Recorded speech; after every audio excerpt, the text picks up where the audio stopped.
presenta Decreto Natural, la más amplia variedad de alimentos naturales e integrales en sus dos casas, Fernández Crespo y Uruguay, y 18 de Julio y Vázquez.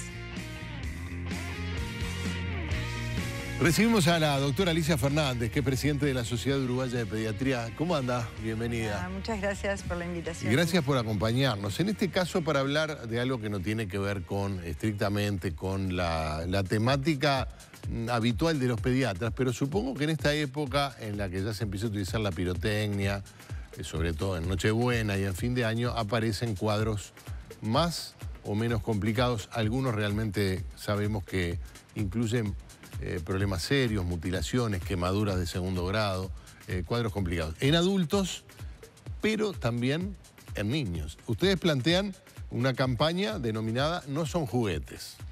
Y esto porque, bueno, los adultos tienen que manejarlo con precaución, los niños, nada. En realidad, bueno, gracias obviamente por esta instancia. Y sí, en realidad nosotros insistimos mucho con las diferentes edades y con los juguetes. A un niño chiquito no le damos para armar cosas pequeñas porque corremos riesgos de que se los metan en la nariz o se lo aspiren. Entonces, siempre pensando en prevención, con los fuegos artificiales sucede lo mismo. O sea, los fuegos artificiales lo tienen que manipular los adultos y adultos responsables. O sea, un adulto que está alcoholizado. Alicia, o que un no. 24 a las 12 de la noche, responsables quedan pocos. Bueno, pero tendrían que pensar si lo van a hacer, que el que esté en mejor estado lo haga, pero además por el riesgo personal y porque pone en riesgo a los niños. Los niños no pueden manipular ni bombas, ni megabombas, ni cohetes. Incluso hay que tener mucho cuidado con las bengalas cuando las manejan. Claro, la bengala que es, bueno, al niño le damos la bengalita, es un palito que hace... Pero tiene que estar el adulto al lado supervisando eso. A ver, esto no es en contra de los fuegos artificiales y yo en lo personal, y esto es una opinión, en el acierto o en el error y con la incertidumbre que pueda tener por ello, pero me parece que si uno prohíbe las cosas, porque ahora hay propuestas para eso, si uno las prohíbe, no va a servir. Creo que lo que hay que intentar es el uso responsable, insistir en eso y apuntar a la prevención. Campañas o grupos, personas que plantean la prohibición, vi con dos argumentos. Uno es la de las mascotas, perros fundamentalmente, y cómo los afecta la cohetería. Y otro también, trastornos, y esto es aún más serio, que es personas que tienen trastornos del espectro autista. El efecto muy negativo que puede tener sobre ellos, seguramente, bueno, tú estás al tanto de... Sí, son las dos líneas exactamente las que tú decías. Con respecto a los niños que tienen trastorno de espectro autista o adultos o adolescentes, sí, es un problema realmente porque es difícil que comprendan lo que está sucediendo y contenerlos. Con los perros el problema es que sienten temor, les parece que es una agresión y pueden morder si no están en un lugar protegido. O sea, los perros se asustan mucho y como se asustan, instintivos como son, las personas no mordemos habitualmente, ¿no? Pero los perros sí muerden. A personas de la familia. A personas de la familia, y siendo perros que uno dice son perros buenos. No dejan de ser buenos porque muerdan en esas circunstancias. Lo que uno tiene que hacer es, para prevenir otra lesión más que puede pasar, que es la mordedura, entonces dejarlos en lugares protegidos. Hay gente que les da medicación para dormirlos, el perro se atonta, y entonces como quiere buscar un lugar, peor es como un círculo vicioso. Entonces consultar al veterinario en esos casos es buena cosa. Habrás escuchado alguna vez gente que dice, en mi casa siempre tiramos cohetes y nunca pasó nada con los niños y ya más o menos conocemos cómo se hace. Hasta que un día pase. Hasta que un día pasa, ¿no? Y el día que pasa es el 100% para ellos. Además, uno lo que ve, que lo estábamos hablando fuera de cámaras, cuando éramos jóvenes éramos un poco más inconscientes, más allá del temor que uno le pudiera tener de ponerlas, por ejemplo, en latas o latas encima o vidrios encima. Uno no se imaginaba el riesgo que tenía. En huecos, en los árboles, en los muros. Ahora que lo sabemos, que uno sabe los riesgos que tuvo, que no nos pasó nada, no sé por qué no nos pasó, ¿no? Pero realmente los riesgos que hubiésemos tenido en ese momento si nos hubiese pasado algo y lo que implica para el resto de la vida, porque que a ti tengas una amputación del índice y del pulgar. En la mano derecha, si sos diestro, ni siquiera para escribir. Tenés que aprender otra vez a manejar tu mano para poder hacerlo correctamente, para comer, para tomar una copa. Cosas tan simples, pero además lo que significa una mutilación, ¿no? Que era lo que hablábamos. Mi padre tenía un injerto de piel en un brazo porque se había quemado con un fuego artificial. Imagina que... O sea que conocés bien Desde niño te ha impactado por aquella, en fin, que podía tener consecuencias muy negativas, ¿no? Pero... Y de repente él quedó con temor después, pero sí. hay personas que les pasa y no quedan con temor y lo vuelven a hacer. Claro. Como dice el dicho, el que se quema con leche una vez, pero no, nos quemamos 2 veces Claro, y 3 veces porque con leche. además son circunstancias tan especiales donde todo el mundo, es decir, toda la cuadra, el edificio, del bar, la esquina, todos salen a hacer y es una cosa tan desaforada el espíritu ese de esperar a las 12, la cohetería, realmente es una circunstancia muy convocante, muy fuerte para nuestra cultura popular. ¿Tú te acordás que hace unos años, obviamente hace muchos años ya que no pasa eso, pero una empresa hacía en un determinado lugar de la Rambla de Montevideo, eran 15 minutos o 20 minutos de fuegos artificiales, que era espectacular. Pero a ver, no había riesgo para nadie. Se hacía en un lugar... Lo hizo durante muchos años, pero esos son profesionales. Bueno, pero no quise decir nada. No, claro, pero son pero son gente que sabe manejarlos. Acá el problema es la imprudencia de quien lo maneje. Claro. Lo que tú decías, a la medianoche, bueno, ¿quién está en buen...? Claro. Pero si tú pensás en lo que es la motricidad fina para encender un fósforo, no podés dejar el vaso con alcohol al lado de donde estás prendiendo un fuego artificial, porque el alcohol se prende, ¿no? Claro. Entonces, por lo menos tener esa prudencia y esos cuidados, y a los niños tenerlos alejados de los lugares donde los adultos están prendiendo los fuegos. Por ejemplo, si un fuego no prende y uno se acerca, el riesgo de que explote en ese momento es muy alto. Entonces, si uno ve que no prendió, déjalo un rato, después vas, lo fumigas con agua, le echas un poco de agua encima y después recién lo movés de ese lugar. Porque eso es peligroso, eso es muy peligroso. Y uno ve que lo hacen, ¿eh? Y da la impresión, la verdad que los fuegos artificiales yo disfruto mucho de lo que mirarlos, gastan los vecinos o algún familiar. Desconozco. Ahora, me da la impresión de que cada vez tiene más material explosivo, porque, en fin, por el tipo de... Que además son preciosos, en realidad. Son muy bonitos, son esa es la preciosos, verdad. Pero alguien los tiene que prender. Entonces, que el que los prenda no sea un menor, que Alicia, no sea un niño.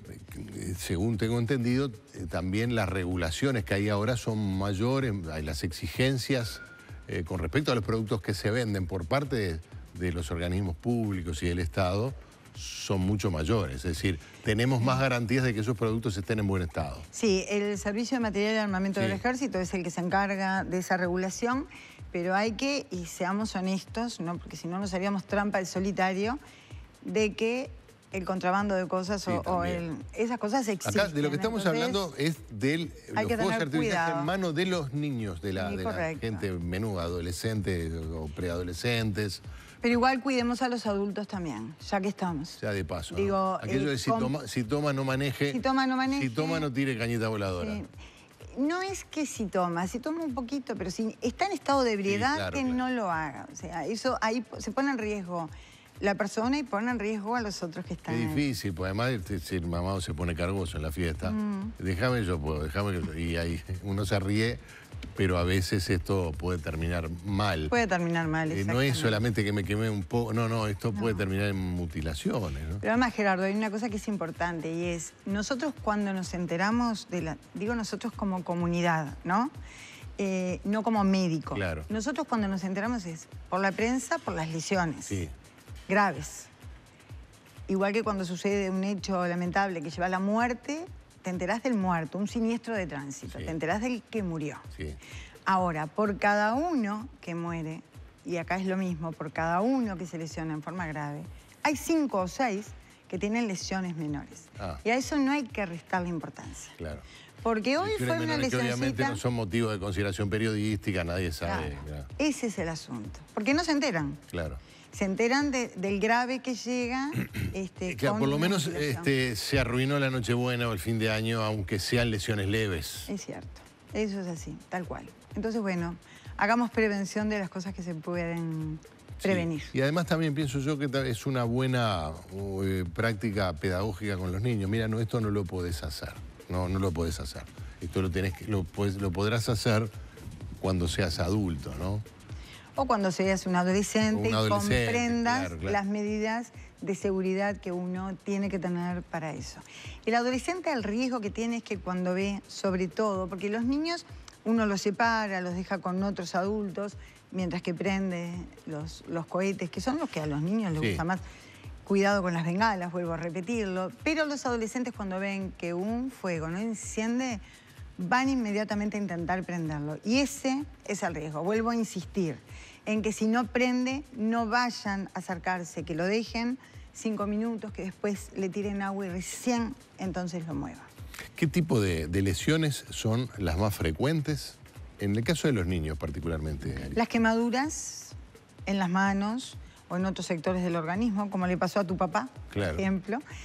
Porque además es verano, estamos más descubiertos, menos protegidos, y aunque estuviésemos protegidos, si se incendia una parte o se quema una parte de la ropa que llevamos puesta, eso contacta la piel y continúa quemando más profundamente. Entonces, eso es uno. Los ojos es el otro, y después las graves, que son las amputaciones, como bien tú dijiste. Sí, sobre todo pensando, hablaba de la ropa. Fundamentalmente las manos. Sí, claro, que es lo que más está más cerca del fuego, pero sobre todo alguna prenda que no sea de algodón. Bueno, eso es un problema, poliéster. Claro. Ahí lo que hay que hacer, que ya de paso, que es muy importante, es poner el miembro en agua fría para evitar, sacar la ropa y poner ese miembro en agua fría o bajo la ducha, pero con agua no caliente, para evitar que siga progresando la quemadura y se convierta una quemadura superficial en algo más profundo, ¿no? Claro, además yo siempre pienso en esas circunstancias, tratar de que llegue hasta tu casa una emergencia, cuando además sabemos que las emergencias se ven desbordadas, precisamente en Nochebuena y fin de año, por este tipo o por accidentes de tránsito, debe ser bastante difícil, ¿no? Es complejo. O llegar en un auto esquivando cañitas y gente festejando. Uno que hizo muchas horas de ambulancia y muchos, cañares. Sí, era complicado, y además siempre había trabajo esas noches. Y sí, claro. Siempre, siempre. Sí, es difícil, y además hay gente que lo hace como una gracia y no se da cuenta que los autos tienen combustible o no lo piensa, y tiran las bombas a los vehículos que pasan. Claro, sí, como parte de la gracia. Entonces, como parte de la gracia. Eso es lo que hay que intentar evitar, ¿no? Estamos intentando que haya no violencia y actitudes normales en todas las actividades, y bueno. Además, yo creo que si le preguntás a un estadista, te dice, bueno, mira, sobre la cantidad enorme de cañitas voladoras y fuegos artificiales que se tiran, el porcentaje de que algo salga mal es relativo o muy bajo. Es muy bajo. Lo que ocurre es que la posibilidad de que eso genere heridas y problemas es muy alta. Pero además, para el que le pasa, le arruina, le puede arruinar solo un momento, pero le puede arruinar la vida. ¿A ti te ha tocado atender heridos o incluso niños heridos? Claro, porque tú eres pediatra, estando en la emergencia. Soy pediatra, sí, claro, años hice emergencia y estaba en la calle trabajando, sí.